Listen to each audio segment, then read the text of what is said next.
विमान अपघातात अजित पवारांचा मृत्यू ही खूप धक्कादायक दुःखद बातमी।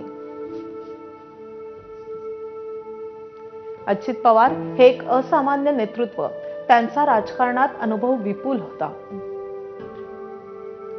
त्यांच्या कुटुंबियांच्या दुःखाला पारावार राहिलेला नाहीये याची मला कल्पना आहे।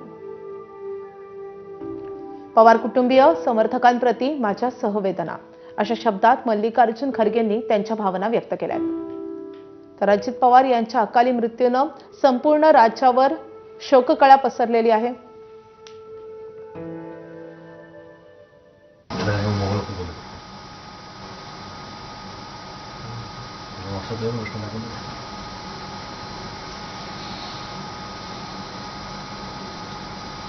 सर, अजित पवार यांच्या सोबत अगदी जवळून तुम्ही काम केले आहे।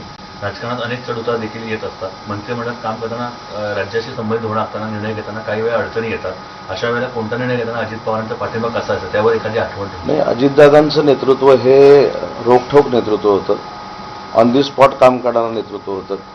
25 वर्षामध्ये संघटनेमध्ये देखील त्यांनी मला काम करण्याची संधी दिली होती। आणि सगळ्यात महत्त्वाची बाब म्हणजे उद्योग मंत्री झाल्यानंतर कशा पद्धतीनं कामकाज असलं पाहिजे ह्याचं अनेक वेळा मार्गदर्शन दादांनी मला केलं। आणि सगळ्यात महत्त्वाचं गोष्ट, माझ्या राजकीय जीवनामध्ये पहिला जो 15 वर्षाचा टप्पा होता, 20 वर्षाचा टप्पा होता, हे सगळे राजकीय वर्ष मी अजितदादांबरोबर काढलेली होती। आणि म्हणून एक फार मोठं दुःख माझ्यासारख्या कार्यकर्त्याला झालेलं आहे।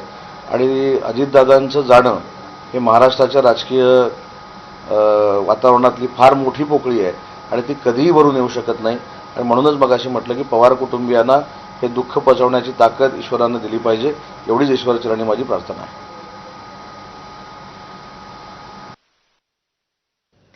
तर उद्योगमंत्री उदय सामंत यांची ही प्रतिक्रिया समोर आलेली आहे। महाराष्ट्राची प्रचंड मोठी हानी झाली आहे, ईश्वर पवार कुटुंबियांना या दुःखातून सावरण्यास शक्ती देवो, असं उद्योगमंत्री उदय सामंत म्हणालेले आहेत। महाराष्ट्राच्या लाडक्या अजितदादांनी अकाली एक्झिट घेतलेली आहे। कित्येक किस्से, अजित पवारांची कित्येक भाषणं ही त्यांच्या शैलीमुळे, त्यांच्या मिश्किल स्वभावामुळे, त्यांच्या टिप्पण्यांमुळे गाजलेली आहे। आणि त्यासोबतच महाराष्ट्राच्या राजकारणाचं वारं फिरवण्यात देखील अजित पवारांचा सातत्यानं सहभाग राहिलेला आहे। धडाडीचे निर्णय घेणं आणि घेतलेले निर्णय निभावणं यामध्ये अजित पवारांची हातोटी होती। खरं तर अर्थसंकल्पीय अधिवेशन संसदेचं सुरू होत आहे आणि त्यानंतर अजित पवार यांची ओळख करून घेऊया ग्राफिक्सच्या माध्यमातून। 22 जुलै 1959ला देवळाली प्रवरानगरमध्ये अजित पवारांचा जन्म झाला।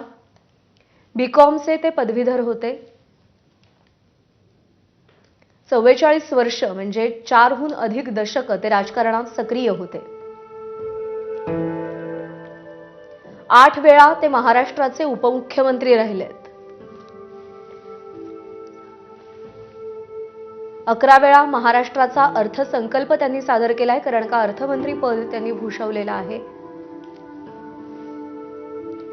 राष्ट्रवादी काँग्रेसचे अध्यक्ष म्हणून सुद्धा ते काम पाहत होते पक्षात फूट पडल्यानंतर। ग्रामविकास, अर्थ, नियोजन, जलसंपदा, ऊर्जा मंत्रीपद त्यांनी भूषवलेलं आहे।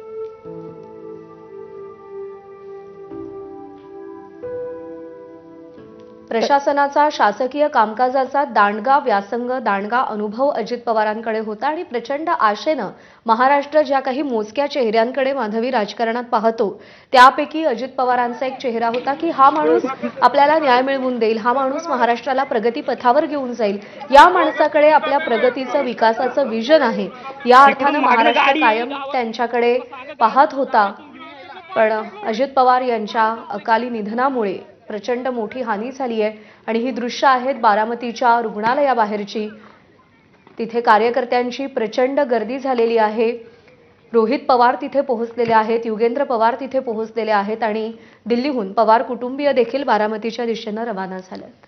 संपूर्ण पवार कुटुंबासाठी तर हा सगळ्यात मोठा धक्का असणार आहे। अजित पवार यांच्या पश्चात त्यांच्या मातोश्री, त्यासोबतच त्यांच्या पत्नी सुनेत्रा पवार, त्यांचे पुत्र पार्थ पवार आणि जय पवार आणि त्यासोबतच संपूर्ण पवार कुटुंबीय आहेत, त्यांच्यासाठी ही कधीही भरून न निघणारी हानी आहे।